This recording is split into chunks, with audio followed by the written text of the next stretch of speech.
Je suis avec Nicolas Navarro. En fait, un grand merci Nicolas. Tu viens de finir la ronde des Ponts Bleus. Ouais. Canon, à fond la caisse en fait. Ouais, ça a été. C'était vraiment la course. Là, ça sera ma dernière course avant les Jeux.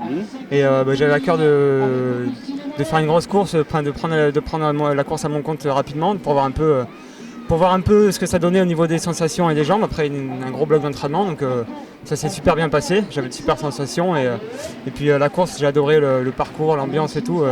C'est vraiment une super course. C'est la première fois que je viens et les ponts, c'est pas trop casse-pattes, ça permet les relances. Ouais, moi j'aime bien ce genre de course justement, je préfère ça que des parcours tout plats et rectilignes.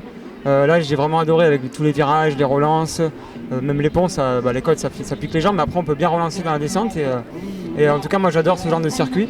Je suis vraiment à l'aise là-dessus et surtout avec le public ça fait vraiment plaisir quoi. Bon, le 8 août, qu'est-ce qui se passe le 8 août? Le 8 août pour moi j'ai un marathon donc ça sera dans quel cadre? Dans le cadre des Jeux Olympiques, ouais, ça sera à Sapporo. On va tous regarder.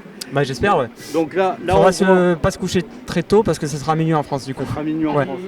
Donc là au niveau de ta préparation, je t'ai vu sur les courses de Puricard, je suppose que t'es hyper affûté là. Ouais, là c'est sûr quoi, je me sens vraiment super bien en forme et ces courses-là, ça permet justement on parle souvent de la solitude du marathonien, donc de casser un peu cette solitude et de venir faire des séances d'entraînement vraiment où on se pousse encore plus sur une compétition. Donc, En plus, à chaque fois, à Puricard et ici, il y a Mamar qui t'accompagne. Ouais, c'est sûr, il y a Fouad aussi qui est pas loin et qui s'accroche, donc on se tire la bourre tous ensemble, mais c'est sur bon esprit, donc c'est super cool, quoi. Ça me tire encore plus, donc c'est que du positif.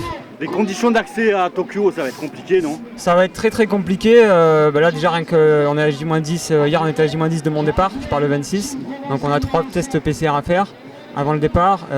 Après sur place on va être testé tous les jours et surtout on va être confiné à l'hôtel jusqu'au jour de la course avec seulement des heures d'entraînement, des heures de sortie le matin et le soir pour aller s'entraîner, mais ça sera les seules fois où on verra le soleil, quoi. C'est ça. Mais au niveau mental, parce qu'en fait, les entraîneurs, il y a très peu d'entraîneurs qui vous accompagnent. Tu parlais de la solitude du marathonien, mais là, ça va être la solitude des athlètes. Oui, là, ça va être... on n'a pas le droit d'avoir ni de proches, ni d'entraîneurs, ni quoi que ce soit. Donc ça va être assez compliqué. Il va falloir qu'on ait une équipe assez soudée entre marathoniens et marcheurs, parce que nous, on est avec les marcheurs sur Sapporo.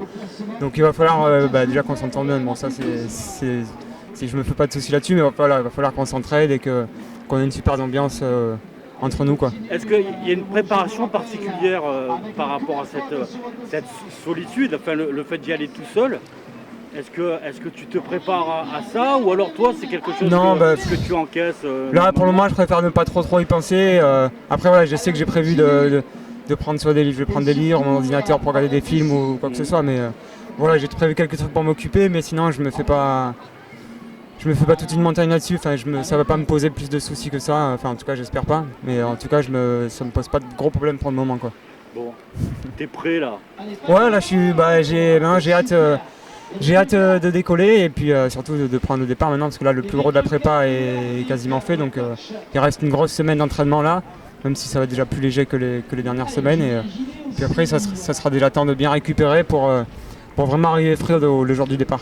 On sera tous rivés sur les écrans de télé. Ouais, c'est gentil, j'espère. Les résultats. En tous les cas, tu sais quoi, je vais te filer mon numéro de téléphone, envoie-moi une petite photo. Avec plaisir, ouais. Avec plaisir. Le mettra sur le site de la Ligue. Je sais qu'il y a plein de...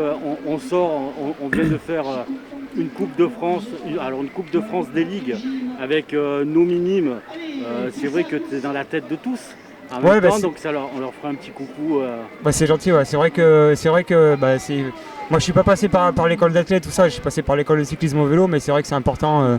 Les jeunes, ils ont tous des... Enfin, moi quand j'étais jeune, j'avais des modèles en vélo et du coup eux ils doivent s'identifier aussi à moi, donc c'est important aussi qu'il y ait ces écoles-là d'athlètes. Et puis même au club, je sais que les éducateurs ils me parlent souvent avec des jeunes qui parlent de moi, donc ça fait bizarre parce que je me sens pas forcément comme un professionnel ou un grand modèle, mais en tout cas c'est important d'avoir des jeunes qui courent, quoi. On attrape pas mal là, il y a un petit vent. Ouais, il y a un petit vent frais là, on va aller se couvrir aussi, c'est sûr. Franchement, merci pour ta disponibilité. Merci à toi en tout cas. On attend ton retour, je viendrai te faire un petit coucou. Ça va, c'est gentil. Merci beaucoup. Merci.